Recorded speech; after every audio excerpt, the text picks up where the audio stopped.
Et bonjour YouTube, j'espère que vous allez bien. On attaque une semaine qui va être assez violente, hein, puisque ce week-end on a l'YCS de Bologne qui va être tout simplement retransmis et qui va se jouer en direct de l'Italie. Alors pour ceux qui veulent suivre la compétition, je vais le rappeler dans toutes les vidéos cette semaine, parce que je pense que c'est important et vous verrez, il y a des centaines, voire des fois pour Lille notamment, on était plus de 1400 à suivre ça en live sur Twitch. Donc il y aura un coverage avec un gros stream, donc ce sera à partir de 9 h samedi. Où en gros je vous donnerai les scores des Français ronde après ronde, en tout cas ceux qui me les communiquent, et on va essayer de suivre ça, ça va être trop bien. Et du coup aujourd'hui, une vidéo un peu particulière. Alors, pas exactement 15 ans après, je suis 15 ans et 2 jours après, mais on m'a mis au courant de ça et je trouvais ça assez rigolo de faire une vidéo là-dessus parce que c'est vrai que c'est un sujet que j'aborde très rarement, je parle rarement de effets dans le jeu ou quoi, parce que c'est pas forcément quelque chose, je suis trop à l'aise avec ça non plus. Mais c'est vrai que ça fait 15 ans que j'ai remporté mon YCS et que j'ai été le premier Français à faire ça. Assez rigolo, c'est que le dernier YCS en date a aussi été remporté par un Français, le 5e, donc Noël Hamel, qu'on salue et qu'on espère pouvoir briller ce week-end. Et du coup, je me suis dit que j'allais faire une petite vidéo talk avec vous sur fond de decklist et autres, pour vous parler un peu de ce tournoi-là, pour vous parler un peu, 15 ans après, quels sont les souvenirs. Alors oui, on dirait un peu Père Castor, on dirait un peu le Père Fouras du game, mais 15 ans après, c'est assez marrant de se dire que on est là, quoi. On est là et ça restera à vie un souvenir. On pourra jamais me l'enlever, hein. Peut-être le premier Français à avoir gagné ça.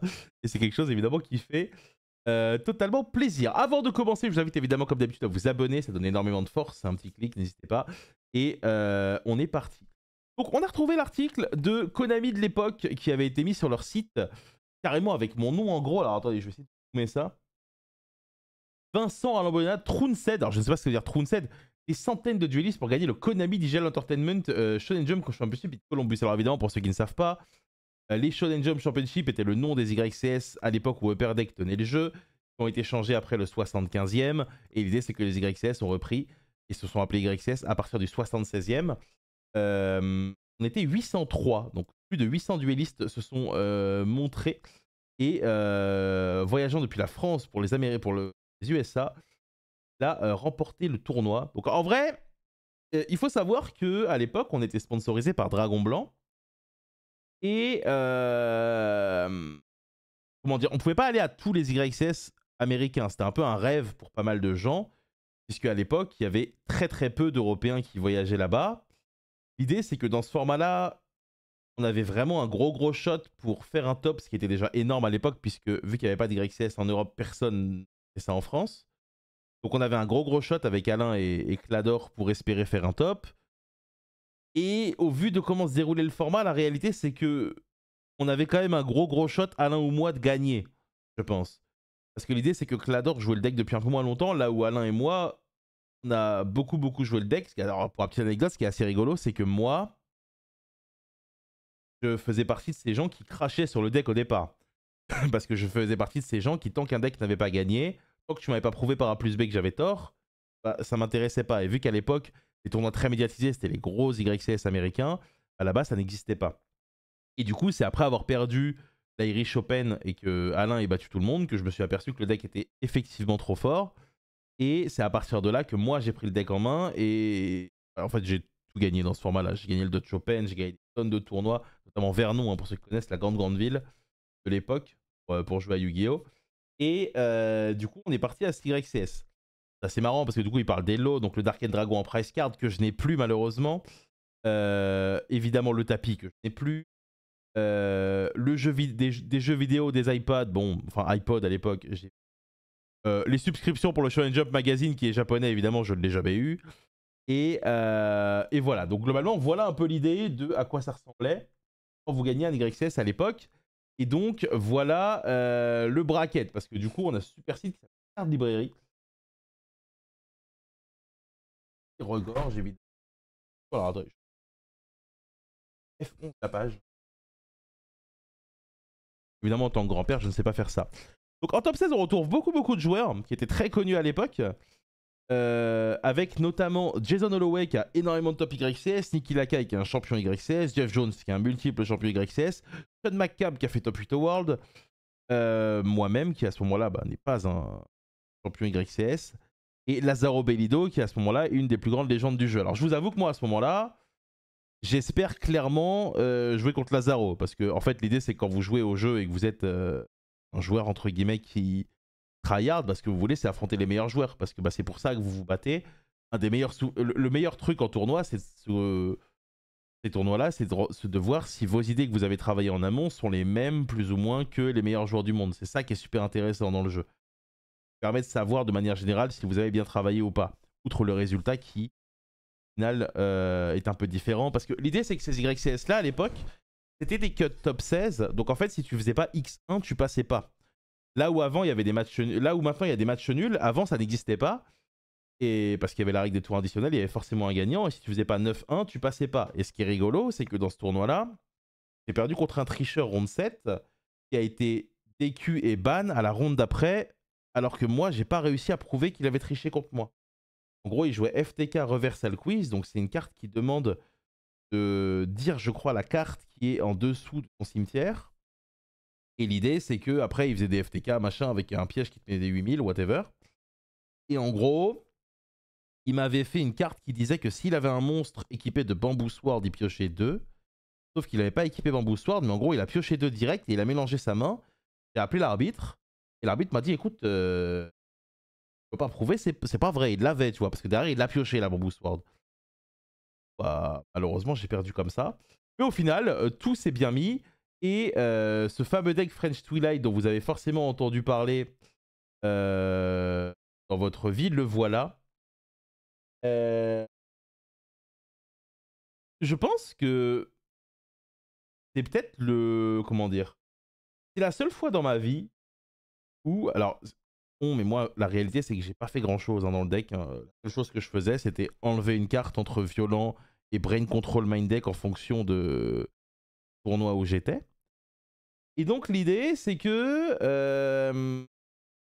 je pense que c'est la première fois qu'on avait un deck qui n'était pas un deck qui était présent dans la méta à ce moment-là. Qu'est-ce que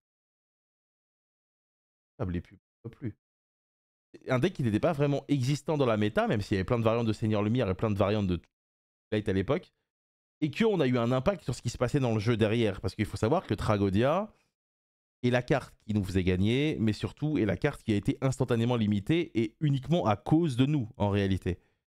Et ça, c'est un sentiment qui est assez cool, parce que la réalité, c'est qu'avoir un impact sur ce qui se passe derrière en ayant, entre gros guillemets, créé un deck, quelque chose qui est assez agréable. Et agréable. Il y a un petit sentiment de fierté, en réalité. Et c'est vrai que ce deck-là était quand même relativement cool, stabilisé à 40, avec que des moteurs de pioche en magie, des cartes défensives en monstre et tout. Il avait vraiment pas de... Enfin, il avait des défauts, mais il y avait vraiment un sentiment de sérénité avec le deck qui était un peu débordant. Et pour le coup, c'est factuellement vrai, j'avais bien Darken Dragon en extra, parce que pour ceux qui connaissent la Team Ikari, d'ailleurs suivez leur chaîne YouTube, c'est Dim à l'époque qui l'avait acheté pour me le prêter, pour me permettre de jouer le tournoi. Parce qu'un truc que je ne voulais pas moi à l'époque, c'était... Poli les pubs là. Un truc que je voulais pas à l'époque, c'était jouer un tournoi en ayant un désavantage par rapport à d'autres.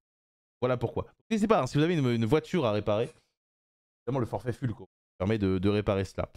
Donc au niveau de la méta, il y avait évidemment le deck Zombie Télédad qui était le deck le plus populaire à l'époque aux États-Unis. Je pète mon crâne sur les pubs, c'est scandaleux. Sans déconner. Et donc du coup, il y avait une base Destiny Hero avec des zombies. Et l'idée, c'est que Brionac venait de sortir et permettait de push des OTK très très agressifs. Et donc c'est là que Tragodia était la carte qui était, entre guillemets, la solution pour remporter tout ça. C'était assez tranquille.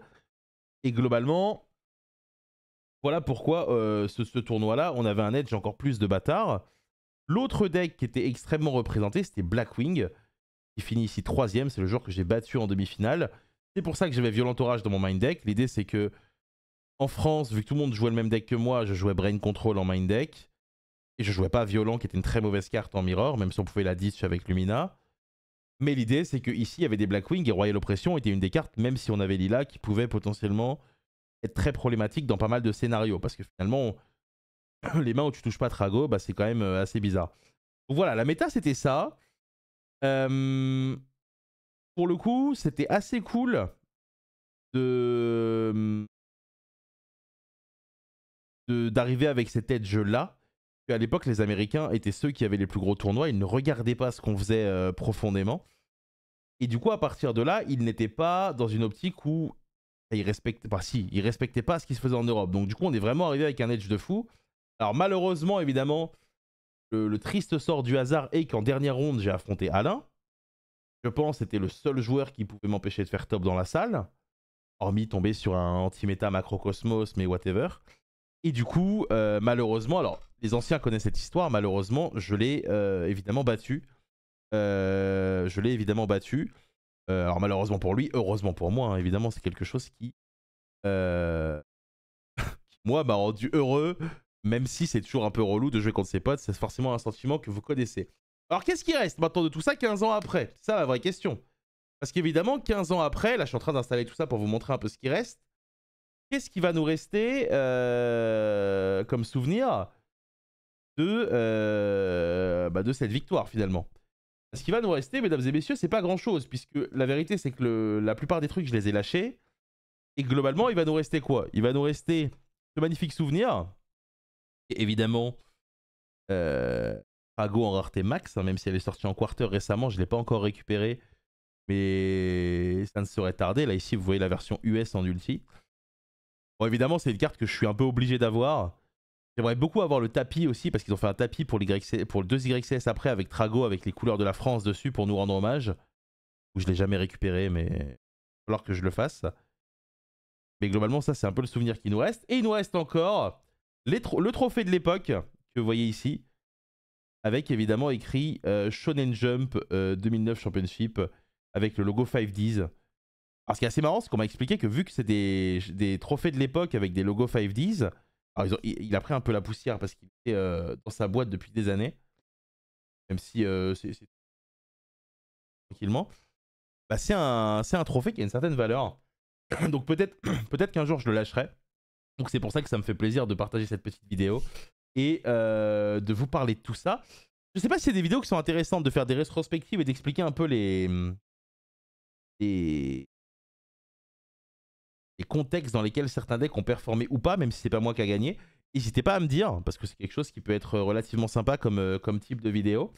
Et si à le contrario, les vidéos talk comme ça, vous aimez pas trop, vraiment, n'hésitez pas, vous me le dites. Et on fera plus, même si là, je trouvais ça sympa d'immortaliser un peu cette vidéo pour fêter les 15 ans.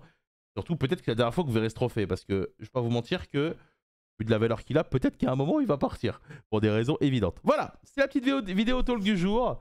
Je sais que j'en parle jamais, mais évidemment, hyper fier d'avoir été le premier à faire ce genre de truc. Hyper fier de voir qu'aujourd'hui, il y a des gens qui vont faire autant, voire peut-être mieux. Parce que c'est quelque chose qui est évidemment extrêmement important de voir le jeu évoluer et de voir les joueurs français parfaits. Et du coup, rendez-vous ce week-end pour tout simplement voir si on peut avoir peut-être un deuxième français qui remporte un YCS de suite, ou peut-être même le premier français à en gagner deux. Ce qui serait évidemment relativement cool. Prenez soin de vous, des bisous et à demain pour une nouvelle vidéo et à demain sur Twitch. Que ça y est, je suis de retour. Au revoir.